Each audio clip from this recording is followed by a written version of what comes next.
The earth stopped screaming at precisely 2:47 in the afternoon, and in that terrible silence, Josephine Sterling knew she was going to die.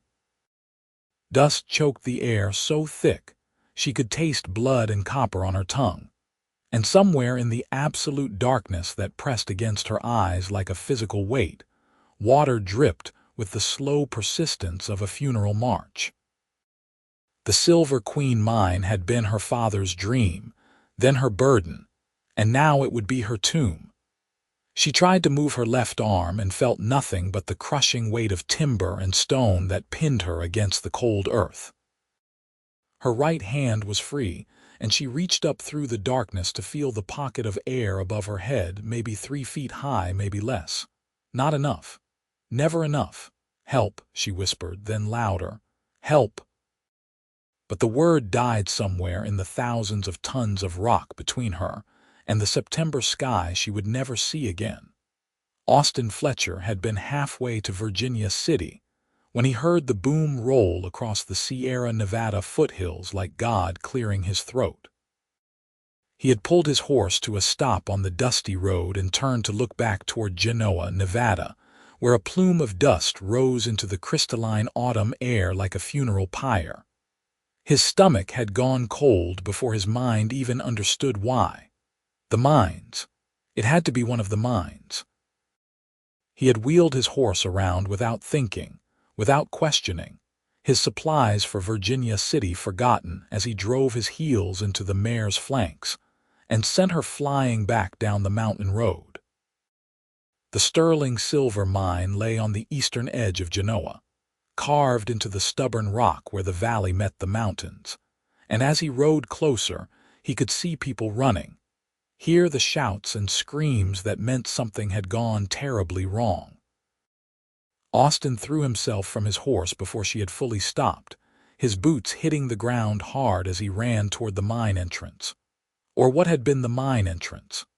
Now it was just a wall of collapsed timber and broken stone, a chaos of destruction that made his chest tighten with dread. Who was inside? He shouted at the first person he reached, a grizzled miner named Tom Hutchins who stood staring at the collapse with the blank expression of a man in shock.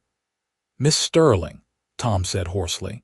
"She went down about an hour ago to check on the new vein." And Pete Chambers was with her, but he made it out. He was near the entrance when it came down. He says she was deeper in. Austin felt something sharp and cold pierce through his chest. Josephine Sterling. He had seen her just yesterday in town. Her dark hair pulled back in a practical bun, her dress dusty from mine work, her green eyes sharp and intelligent as she had argued with the assayer about silver content and profit margins. She had glanced at him once, just once, and he had felt something shift in his chest that he had not felt in his 26 years of living. "How long ago?" Austin demanded. "Maybe 10 minutes since the collapse. We have been trying to figure out where to start digging, but nothing," Austin cut him off. He was already moving toward the rubble, his eyes scanning the destruction, his mind working through the layout of the mine. He had worked silver mines all through Nevada, knew their layouts like he knew the back of his own hand. The Sterling mine ran east into the mountain, with the new vein about 300 feet in. If she had been there when the collapse happened, she could be anywhere under this mess. Other men were gathering now, miners and townspeople, all talking at once, arguing about the best way to approach the rescue, whether it was even possible, whether they should wait for equipment from Virginia City. Austin ignored them all. He grabbed a shovel from the mining equipment scattered near the entrance and started to dig. "Fletcher, wait," someone called. "We need to shore up the entrance first or the whole thing could come down again." "Then shore it up while I dig," Austin said without stopping. His shoulders bunched under his shirt as he drove the shovel into the rubble, lifting, throwing, moving stone and timber with a desperate strength that came from somewhere beyond his own muscles. Tom Hutchins watched him for a moment, then grabbed his own shovel and joined him. Then another man, and another, until half a dozen of them were working to clear the entrance while others began the dangerous work of shoring up the remains of the tunnel with fresh timber. Inside her pocket of darkness, Josephine had stopped screaming. She was saving her breath now, rationing it like gold dust, trying not to panic as the air grew thicker and harder to pull into her lungs. She could hear nothing from above, no sounds of rescue, no indication that anyone even knew she was down here. Pete had been near the entrance. He must have made it out. He would tell them. They would come. But would they come in time? She tried again to move her left arm and bit back a scream as pain lanced through her shoulder. Broken or dislocated, she could not tell in the darkness. Her ribs hurt when she breathed, and her head throbbed where something had struck her during the collapse. She pressed her free hand against the rock wall beside her and felt it trembling, tiny vibrations that promised another collapse could come at any moment. "Please," she whispered to the darkness. "Please, someone." Her father had died in a mine collapse 7 years ago in California before she had taken his dream and brought it here to Nevada. She had been 20 then, young and determined and convinced she could succeed where he had failed. She had spent the last 7 years proving everyone wrong, making the Silver Queen produce, turning her father's dream into something real and profitable. And for what? To die the same way he had, crushed under the weight of her own ambition. "No," she said aloud, and the word was stronger than her prayer had been. "No, I will not die here." She began to work her right hand through the rubble above her head, feeling carefully, testing each stone before she tried to move it. If she brought the pocket down on herself, it would be over instantly. But if she could create a larger space, if she could move toward where she thought the tunnel had been, maybe she could help them reach her. Maybe, above ground, Austin had lost all sense of time. The sun tracked across the sky and he did not notice. His hands blistered and bled and he wrapped them in torn strips of his shirt and kept digging. They had cleared the entrance now and were working their way into the tunnel, shoring up every foot they gained with timber and prayer. It was slow, dangerous work. Twice the tunnel had shifted and sent them scrambling backward as stone rained down. But each time, Austin was the first one back in, his shovel biting into the rubble with grim determination. "Fletcher, you need to rest," Tom Hutchins said, gripping his shoulder. "You have been digging for 3 hours straight. Let someone else take a turn." "I am fine," Austin said, though his voice was hoarse with dust and exhaustion. "You are going to collapse yourself if you do not take a break. That will not help Miss Sterling." The use of her name made Austin pause. He leaned on his shovel, his chest heaving, and for the first time in hours he looked around. The sun was lowering toward the mountains, painting the sky in shades of orange and gold. How long had he been digging? 3 hours. 4. How long could someone survive under this much rock? 5 minutes, he said finally. "I will take 5 minutes." Someone pressed a canteen into his hands and he drank, the water cutting through the dust in his throat. Someone else offered bread and he ate it without tasting it. Around him, men worked in shifts, but he could see the doubt in their faces, could hear it in the way they spoke in low voices when they thought he could not hear. They were losing hope. They thought she was already dead. "Keep digging," Austin said, his voice cutting through their murmurs. "She is alive. I know she is alive." "How can you know that?" someone asked, not unkindly. Austin did not have an answer that would make sense to them. He just knew, felt it in his bones, in the driving urgency that had not let him stop for the last 3 hours. She was alive, and she was waiting for someone to find her, and he would be damned if he let her die alone in the dark. He went back to digging. Josephine had managed to move 3 stones from the rubble above her, creating a space just large enough that she could sit up slightly instead of lying flat. It was not much, but it was something, a small victory against the mountain that was trying to kill her. Her left arm was definitely broken. She had felt the grinding of bone when she tried to move it, and now she kept it pressed against her chest and worked with only her right hand. The air was getting worse. Each breath was harder than the last, and she could feel a dangerous drowsiness creeping over her. She knew what that meant. The oxygen was running out.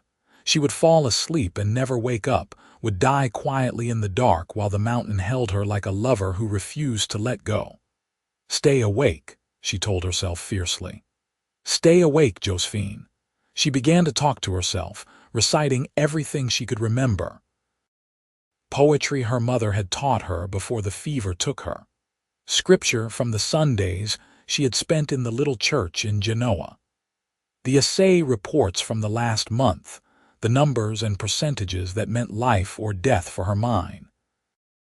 Anything to keep her mind active, to keep herself from sliding into that final sleep, and then she heard it. Faint, so faint she thought she might be imagining it. The sound of metal on stone, the sound of digging. "Here," she screamed, her voice cracking. "I am here, please, I am here." She beat her right hand against the rock wall, ignoring the pain as her knuckles split and bled. She screamed until her throat was raw, until she tasted blood, until the darkness swam around her, and she thought she might pass out. Then she heard it again, closer now, definitely closer, and she knew she had not imagined it. "Please," she sobbed. "Please find me." Austin heard the scream and his heart nearly stopped. He froze, his shovel suspended in mid-swing, and every man in the tunnel went still. "Did you hear that?" He whispered. For a moment there was nothing but silence, and he thought he had imagined it, wished it into existence. Then it came again, muffled by rock and timber, but unmistakable. A woman's voice calling for help. "Josephine," he shouted. "Josephine, can you hear me?" In her pocket of darkness, Josephine heard her name and started crying. Someone was there. Someone was digging. Someone had come for her. "Yes," she screamed back. "Yes, I can hear you. I am here." "Keep talking," Austin shouted. "Keep making noise so we can find you." He was digging like a madman now, and the other men caught his urgency, all of them working together, following the sound of her voice as she screamed and beat against the rock. They were close, so close, maybe only 15 or 20 feet of rubble between them and her. But every foot was treacherous. Every stone they moved could bring down more collapse. "Careful," Tom warned. "We have to do this carefully or we will kill her ourselves." Austin knew he was right, but careful was agony when he could hear her voice, could hear the exhaustion and pain in every word she called out. He forced himself to slow down, to test each timber before he moved it, to shore up the tunnel as they went, even though every second felt like an hour. "Talk to me," he called to her. "Tell me your name." "Josephine," she called back, her voice getting stronger now that she had hope. "Josephine Sterling. I am Austin Fletcher. We are going to get you out of there, Josephine, I promise." "I know you," she said, and he could hear the surprise in her voice even through the rock.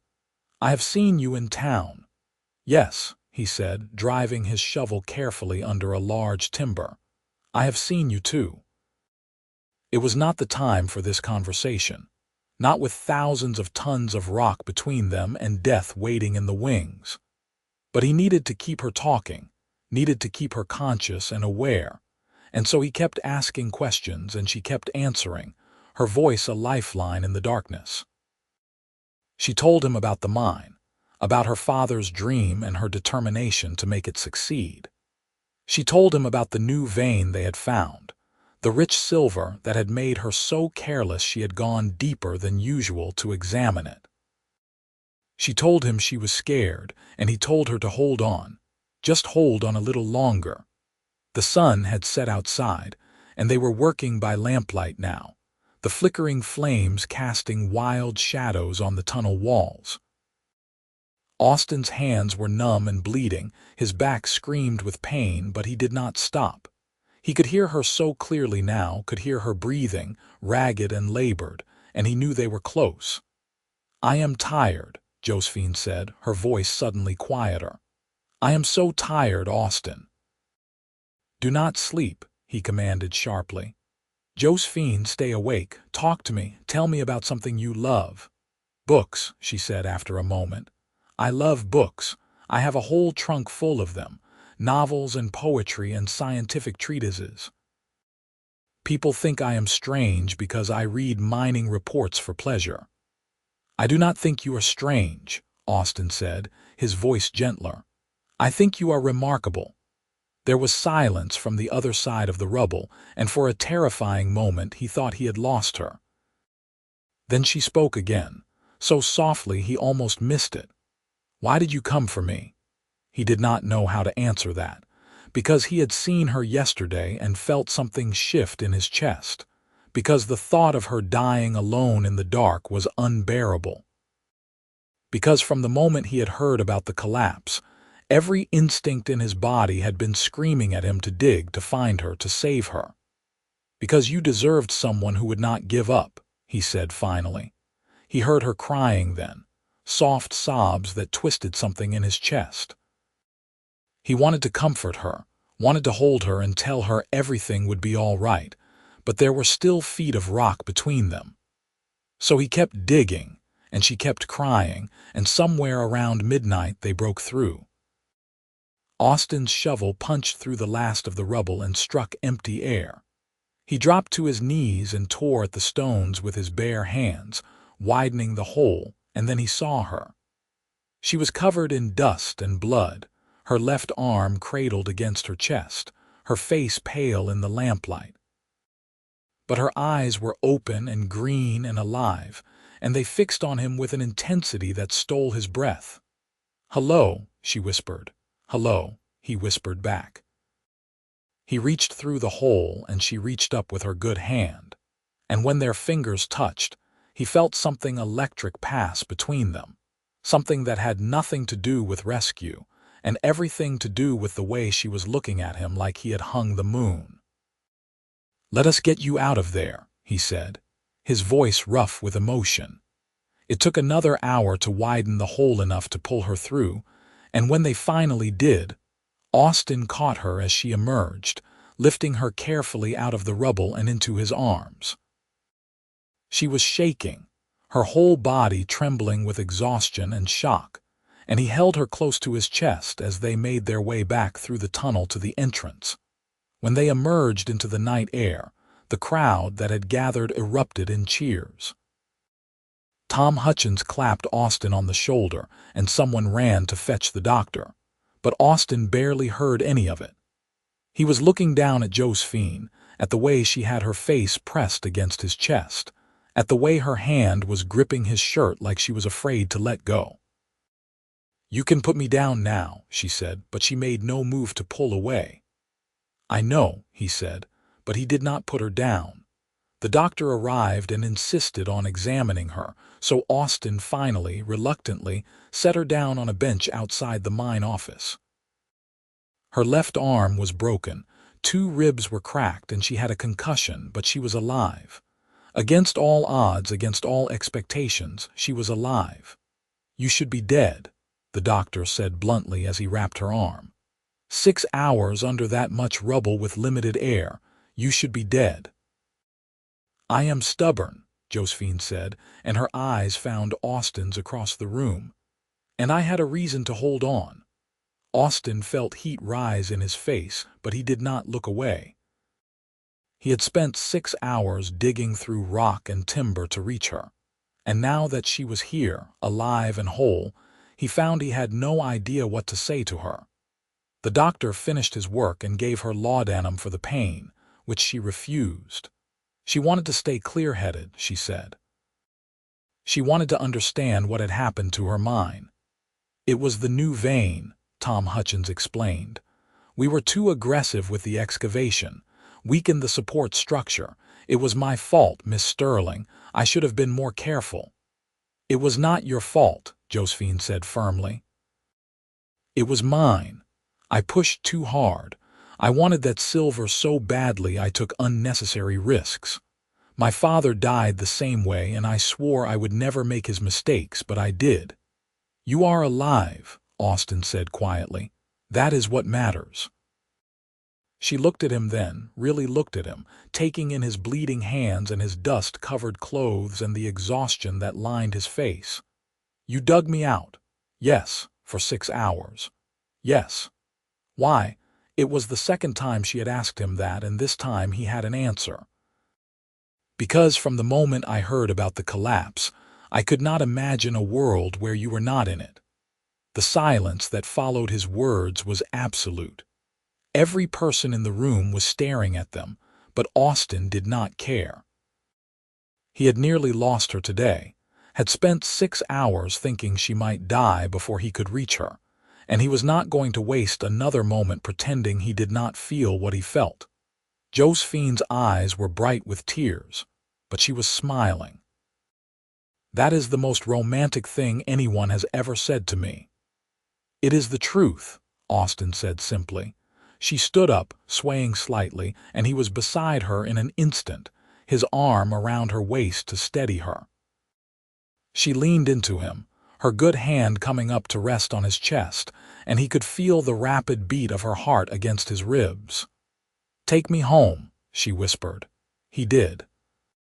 He borrowed a wagon from one of the miners and drove her to the small house on the edge of Genoa where she lived alone, the house that had been her father's before it was hers.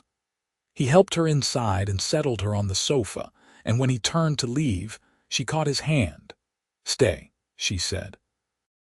"Please, I do not want to be alone tonight." So he stayed.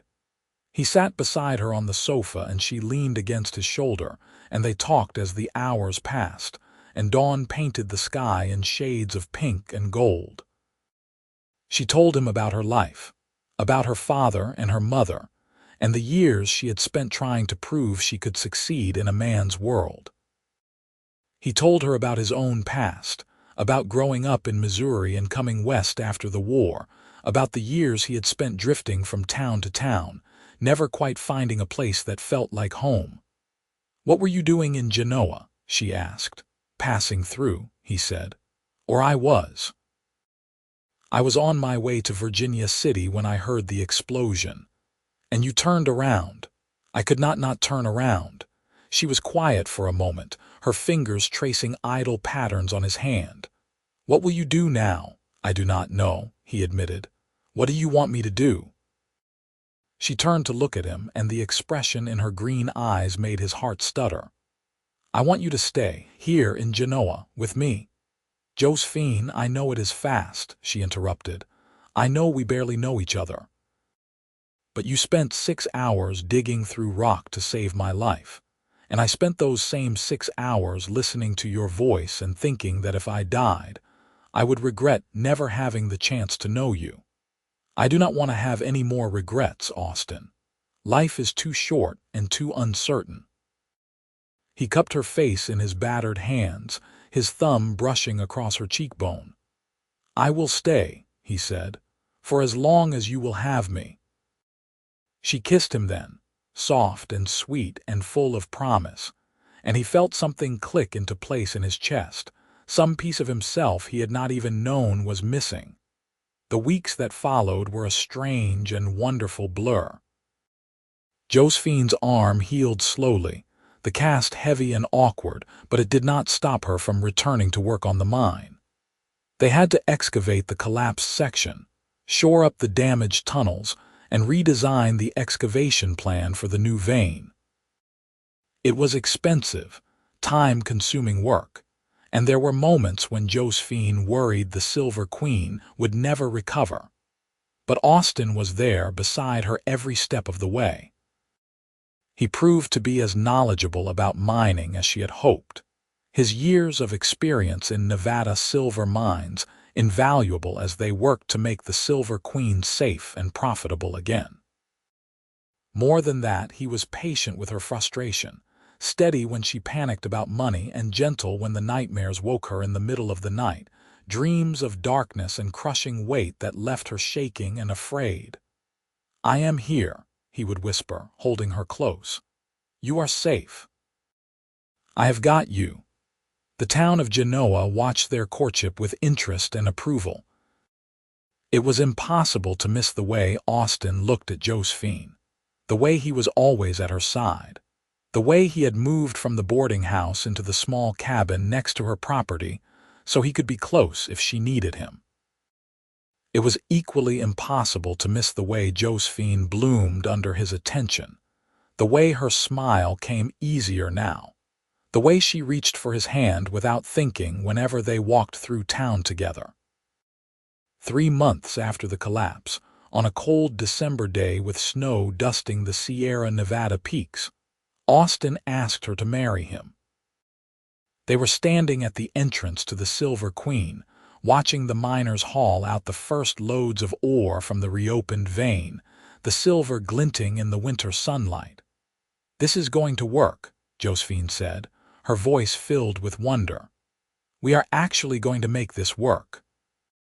"We are," Austin agreed. Then he turned to her and took both her hands in his. "Josephine, I came to Nevada looking for silver, but I found something infinitely more valuable. I found you. Will you marry me?" She stared at him, her green eyes wide with shock, and for a terrible moment he thought he had moved too fast, pushed too hard. Then she laughed, bright and joyful, and threw her good arm around his neck. "Yes," she said. "Yes, absolutely yes." They were married in the little church in Genoa on a January afternoon in 1875, with half the town in attendance. Josephine wore her mother's dress, altered to fit her smaller frame, and carried wildflowers that Austin had ridden all the way to Carson City to find. Tom Hutchins served as Austin's best man, and the minister's wife stood up with Josephine. And when the minister pronounced them man and wife, the church erupted in applause. The years that followed were not always easy. Mining was a difficult, dangerous business, and there were lean times when the veins ran thin and they worried about making payroll. There were injuries, close calls that left Josephine's heart in her throat and reminded her too vividly of the day she had nearly died under the mountain. But there were good times too, rich strikes that let them expand the operation, Christmas bonuses that made the miners whoop with joy, quiet evenings when she and Austin would sit on their porch and watch the sun set over the mountains. In the spring of 1876, Josephine discovered she was pregnant. The news terrified and thrilled her in equal measure, and Austin was beside himself with joy and anxiety. He fussed over her constantly, trying to convince her to stop working at the mine, to rest more, to let him handle everything. She tolerated his concern with good humor, but refused to be sidelined, working until the day her waters broke in the mine office, sending Tom Hutchins running for the doctor in a panic. Their son was born on a warm September night, exactly 2 years after the collapse that had brought his parents together. They named him Thomas, after Tom Hutchins, and gave him the middle name of Daniel, after Josephine's father. He was a healthy, loud baby with his mother's green eyes and his father's dark hair, and Austin held him with the careful reverence of a man who understood just how precious and fragile life could be. "He is perfect," Austin whispered, his eyes bright with tears.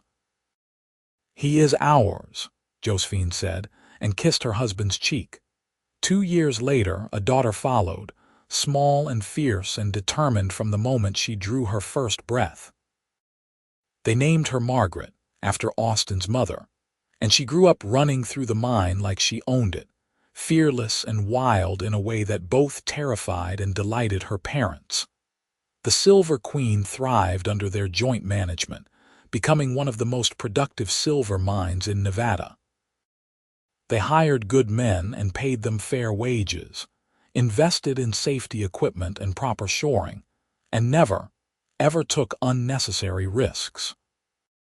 Josephine's broken arm ached sometimes when the weather turned cold, a reminder of the day she had nearly died, but she wore the pain like a badge of honor, proof that she had survived, that she had built something lasting from the rubble of that terrible afternoon.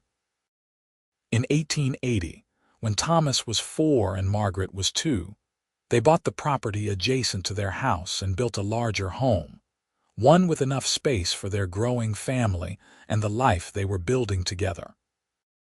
It had a wide porch that looked out over the valley, a parlor filled with Josephine's beloved books, and a study where Austin kept the mine records and maps. It was not fancy, but it was theirs, built with silver from the mountain and love from their hearts. On their 5th wedding anniversary, Austin took Josephine back to the entrance of the Silver Queen. It had been years since the collapse, and the mine had changed, expanded, become something bigger and more successful than either of them had imagined that first day. But the place where he had dug through the rubble to find her was still there, marked now with a small brass plaque that read, "Here, love conquered stone. September 1874. I had Tom install it last week," Austin said, his arm around her waist. "I wanted to mark the place where my life really began." Josephine was crying, tears streaming down her face as she read the inscription. "You are going to make me ruin my face." "Impossible," he said, turning her to face him. "You are the most beautiful thing I have ever seen, Josephine Fletcher. And I fall more in love with you every single day."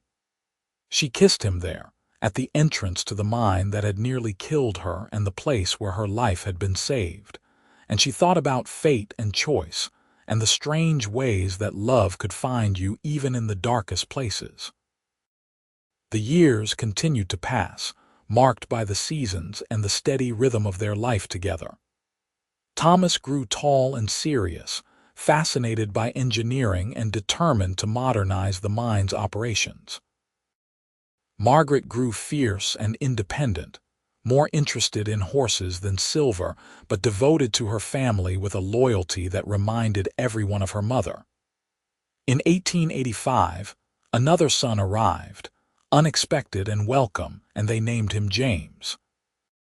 He was quiet and bookish, happiest when buried in the volumes from his mother's library, and Josephine saw her own childhood reflected in his serious green eyes.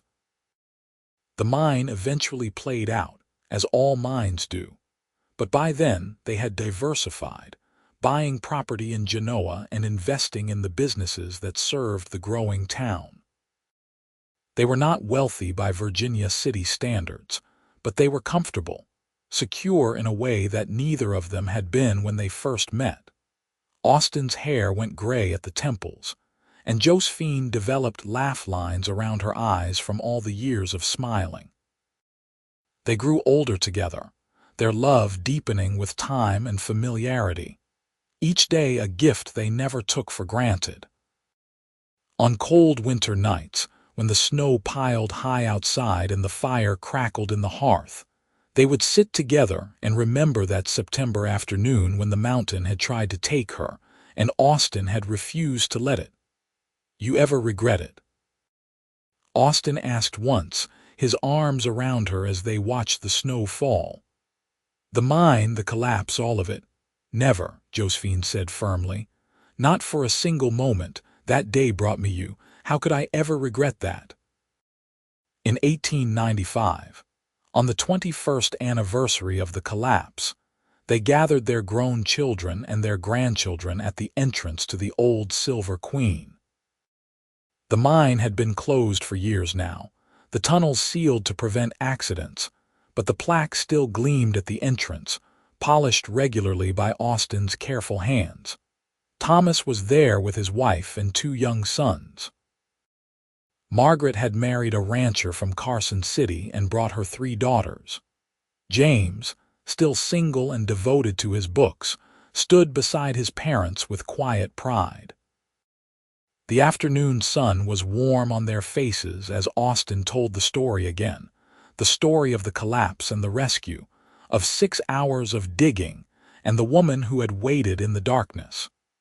"Your mother is the bravest person I have ever known," Austin said, his hand clasped firmly in Josephine's. "And the day I pulled her from that rubble was the day my life truly began. Everything good I have, everything I am, started in this place." The grandchildren listened with wide eyes, young enough to find the story romantic rather than terrifying, and Josephine felt her heart swell with love for all of them. This was her legacy, not the silver she had pulled from the mountain, but these people, this family, this life built on the foundation of one man's determination and one woman's will to survive. That night, back in their home with the wide porch and the view of the mountains, Austin and Josephine sat together and watched the stars emerge in the darkening sky. They were both in their 60s now, their bodies marked by years of hard work and their hearts full of memories.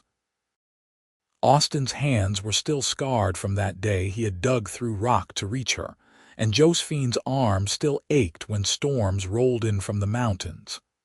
"I would do it all again," Austin said quietly, his fingers tracing the familiar scars on his palms. "Every hour, every minute. I would dig through that mountain 1,000 times to find you."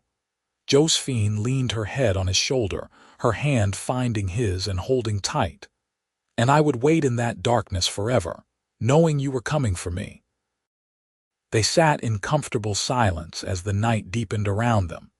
Two people who had found each other in the worst possible circumstances and built something beautiful from the rubble. The mine was closed, the silver was gone, but the love that had been forged in that darkness 21 years ago burned as bright as ever, a light that would outlast any metal pulled from the earth. In the years that followed, they grew old with grace and gratitude. Austin's back bent from decades of hard work, but his eyes never lost their brightness when he looked at his wife. Josephine's hands grew spotted with age, but they were still capable, still strong, still reaching for Austin's whenever they sat together. They watched their grandchildren grow, attended weddings and christenings, and filled their home with the noise and joy of a family well loved. In 1903, on a clear autumn morning very much like the one when they had met, Josephine woke to find Austin sitting on the edge of their bed, looking out the window at the mountains he had crossed so many years ago to find her. "What are you thinking about?" she asked, her voice still rough with sleep. "I am thinking about how lucky I am," he said, turning to smile at her. "I came to Nevada looking for silver and found gold instead." She laughed, the sound young and bright despite her 72 years. "You old romantic, come back to bed. It is too early for philosophy." He did, sliding back under the quilts and pulling her close, and they lay together watching the sunrise paint the sky in shades of pink and gold. It was an ordinary morning, one of thousands they had shared, but it was perfect in its simplicity, in the comfortable weight of his arm around her waist and the steady beat of his heart beneath her ear. Thomas came to visit that afternoon with news that his oldest son was getting married, and would they come to Virginia City for the wedding? Of course they would, they said. Family was everything. Margaret wrote from Carson City to say she was expecting another grandchild, her fourth, and could Josephine send her mother's recipe for the apple cake she loved? Of course, Josephine wrote back, and included a little knitted blanket she had been working on just in case. James had taken a position teaching literature at a school in San Francisco, but promised to come home for Christmas. They held him to that promise with joy. The years continued their steady march, as years always do, and Austin and Josephine grew older still. They moved a little slower now, their steps more careful on the stairs, but their love never faltered, never diminished. On cold nights, Austin would still pull Josephine close and whisper, "I would dig through the mountain again to find you," and she would still reply, "And I would wait in the darkness, knowing you would come." In the spring of 1908, at the age of 82, Austin Fletcher died peacefully in his sleep, his hand clasped in Josephine's. The town of Genoa mourned him as one of their own, this man who had ridden into their lives 34 years earlier and stayed because of love. They buried him in the little cemetery on the hill overlooking the valley, with a headstone that read, Austin Fletcher, 1849–1908. He dug through mountains for love. Josephine lived another 3 years, surrounded by her children and grandchildren and great-grandchildren, a matriarch who had built an empire from nothing and never forgot the man who had saved her life. She spent her final years sitting on the porch of the home they had built together, watching the mountains and remembering the sound of his voice calling her name through the darkness, telling her to hold on, promising he was coming. When she died in the summer of 1911, at the age of 84, they buried her beside Austin, and her headstone read, Josephine Sterling Fletcher, 1827–1911. She waited in the darkness and found light. Between the two headstones, their children placed a small brass plaque identical to the one at the mine entrance. Here, love conquered stone. The Silver Queen mine had long since closed, its silver exhausted, but the story of the collapse and the rescue lived on in Genoa. Parents told it to their children, who told it to theirs. The tale of the woman trapped in the mine and the cowboy who dug through rubble for hours to pull her out alive, who fell in love in the process and built a life that became legendary in its devotion. The house they built still stands on the edge of Genoa, lived in now by their descendants, and on quiet September afternoons when the light slants just right across the valley, some people swear they can see two figures sitting on the porch, an old man with scarred hands and an old woman with green eyes, holding hands and watching the sunset together, the way they did for 34 years when the world was blessed enough to hold them both. Their love story became part of the fabric of Genoa, woven into the town's history as surely as the silver mines and the settlers and the steady march of civilization into the wild places. It was a reminder that even in the hardest, darkest moments, love could break through. That determination and hope could move mountains.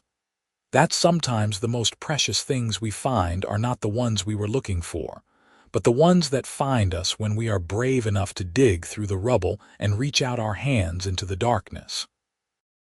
And in that little cemetery on the hill, where the wind whispers through the pine trees and the mountains stand eternal watch, Austin and Josephine Fletcher rest side by side, their story complete, their love eternal, proof that some things last longer than silver, longer than stone, longer even than the mountains themselves.